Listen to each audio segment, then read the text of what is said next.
D.C. leaders are facing tough choices as they finalize the city's budget. There's about $469 million in cuts on the table as revenue shrinks and costs rise, and today is a key moment in that process. Today, D.C. council members will kick off the process of going line by line through the budget, deciding of which of those cuts stay and which could be changed. Those reductions come as the district faces a projected $1 billion hit to revenue, tied in part to federal job losses. And for more on what these cuts could mean for taxpayers, we are joined now by Pete Sepp, president of the National Taxpayers Union. Pete, thank you for joining us.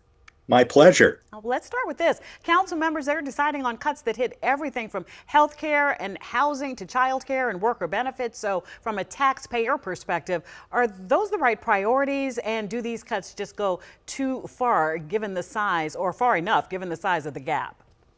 I think it's important to put all of this into perspective. The fact is, federal aid boomed during the pandemic, and the District of Columbia was, among other state recipients, a big beneficiary of that kind of federal aid. Well, now it's pulling back.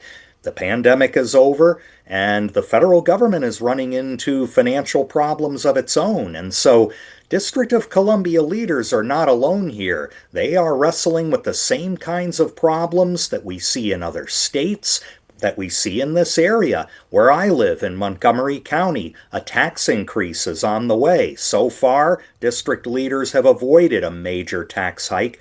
Spending reductions are going to have to be on the table because over the last 4 years, total district spending has increased 22%.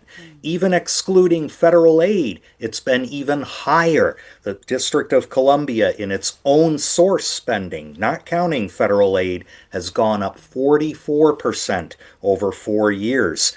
We're just going to have to find ways to trim. All right, so a lot of these proposed cuts fall on safety net programs. What should lawmakers be weighing right now as they make these decisions? They're going to have to prioritize programs that the poorest of the poor need to survive. That's the first place to start. Make sure those are funded.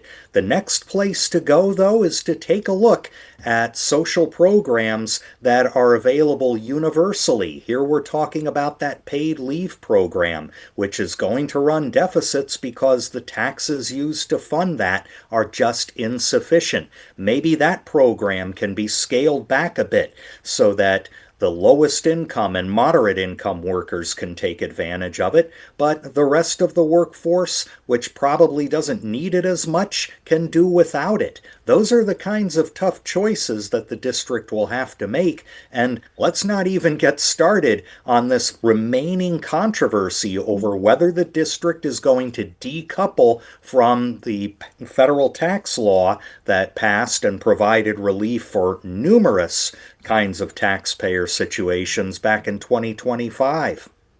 Look, while all that's going on and they're looking at some of those programs, residents and critics are saying that the city is still investing in some of these big development projects. Is that smart long-term strategy, or is that a misplaced priority?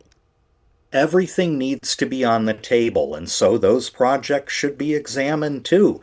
And we also have to bear in mind that the federal government, even despite a change in administration, is not going to come roaring back with a bunch of aid and a bunch of more new employees to provide more revenue base for the district. It's not going to happen. Times are changing. Over 22,000 net federal jobs left the district during the pandemic and during the so-called DOGE cuts of the Trump administration. Those aren't going to come back. That's the reality. The federal government is going to get poorer over the next several years as the Social Security program's finances plunge well into the red toward bankruptcy. Medicare has its problems. The Highway Trust Fund has its problems.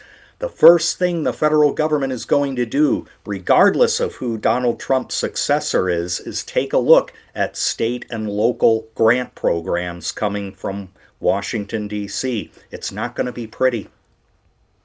All right, some tough decisions will definitely have to be made. Hey, we appreciate your time. Pete Sepp, president of the National Taxpayers Union. Thank you very much. Thank you.